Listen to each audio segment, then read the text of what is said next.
Hey everyone, Anthony here from the Chi Life Academy. So recently we held a seminar on traditional healing sounds, the 6 Syllable Secret. People have been reaching out to me, asking me what are those sounds like. Well, the sounds can go in any order, but the order I prefer, just because of the effects it has on the body, is to go across the rib cage and down around the belly. So on the right hand side, on the video it'll look like it's to your left. Right hand side of my body is the liver. Sound for the liver is shoo.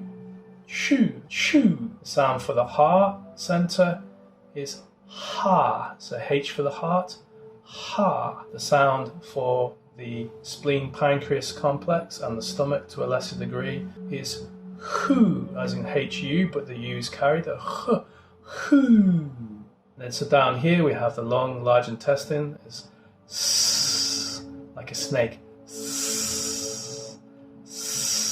Then for the kidneys and bladder, I do EU. So it's like EU, it's like going EU, EU, but except a bit more therapeutic, so it's EU. And then to finish, to consolidate the whole body, bringing energy down from heaven and in to surround the heart, we say She.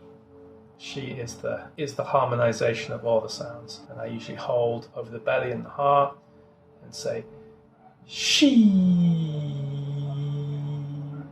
So to recap, we have chu, ha, hu, se, yu, shi. If you want to know more and you want to follow more, then keep subscribed to the channel and I'll explain in further detail the reasons why we would use these sounds. Thanks for watching.